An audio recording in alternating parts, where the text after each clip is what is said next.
Hi and welcome to my Assessment 3 video presentation. So this is my table of content. So I'll be using a diagram to show the consumer and producer surplus. Next I'll be using a demand and supply diagram to explain what tariffs are with tax on imports. Then next I will explore how generative AI could affect inequality in the labour market. Next, I will explore the generative AI could affect productivity and output in the economy. And then lastly, I'll be using DAGs and discuss how VAT taxes are affected in the economy. So as you can see, the triangular area in the middle where I've actually highlighted and pointed to. So there's the loss in the consumer surplus, and then there's the loss in the producer surplus as well. So basically it's all the tax that wasn't accounted for either the producer or the consumer as well. So basically it's lost, and then you have the consumer surplus and producer surplus, and then the tax revenue in the middle there.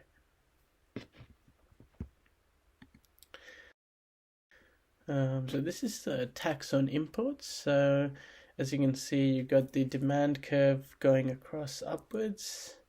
Going across downwards, and then you've got the supply curve going across upwards. So the main thing to look at here for tariffs is the world supply curve. So that's the WS, so that's the line at the bottom going horizontal.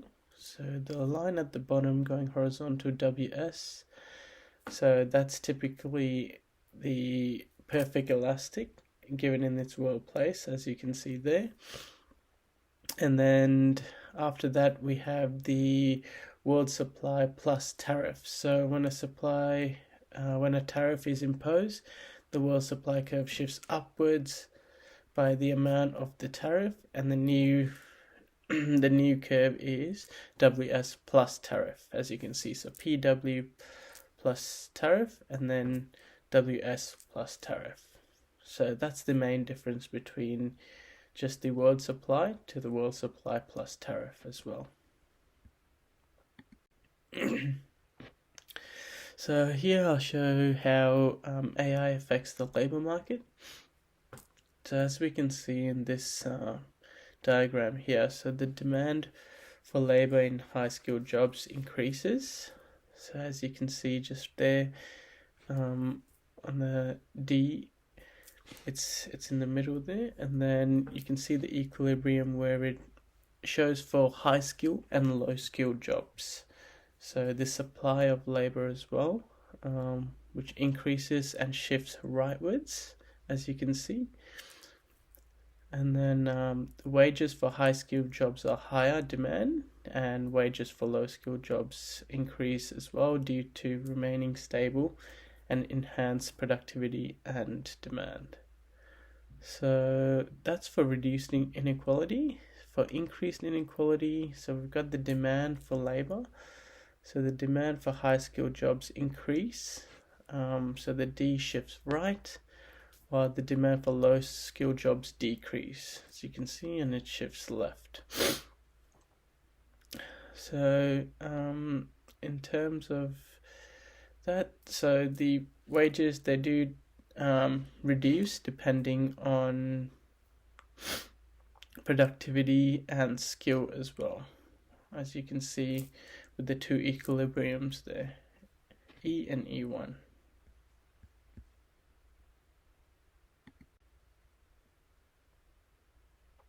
So next I'll be talking about how AI affects productivity and output in the economy. So basically we've got an aggregate supply increase. So the generative AI enhances productivity by making processes more efficient, leading to the rightward shift. So as you can see, there's a rightward shift for both SRAS1 and LRAS there as well. So we've got the higher productivity can lead to higher wages and increased consumption. So AD there will shift towards the right. And the economic growth, so the higher Y, and the prices will be on the P there as well. So they're pretty stagnant. They don't really move much. So if the productivity is unchanged, then the AI will adopt and feel to see improve efficiency. So the SRAS and LRAS will remain the same and unchanged. So without significant productivity gains, consumptions do not increase enough to shift the AD. So because there's no gain, the AD will stay stagnant as well. So overall, the Y and the P will remain the same if productivity is left unchanged. So basically, nothing will really move and everything would stay the same if the productivity is unchanged.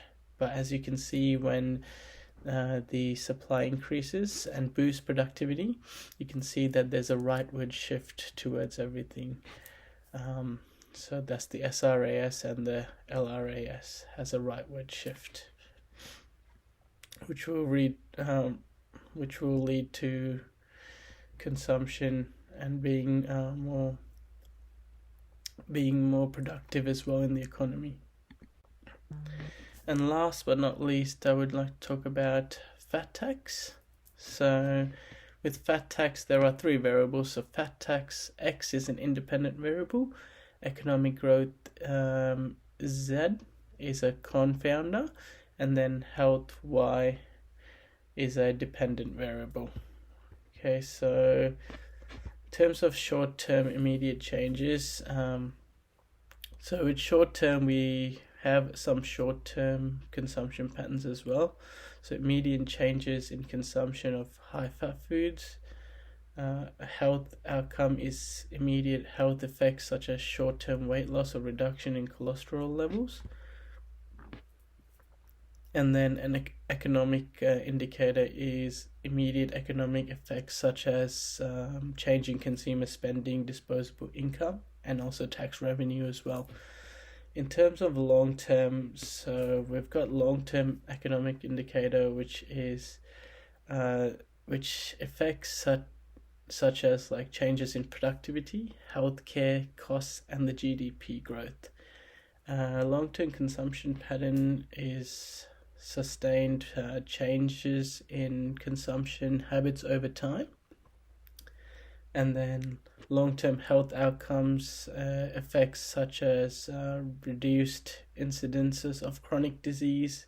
So for example, like diabetes, cardiovascular disease, and all those sort of health disease.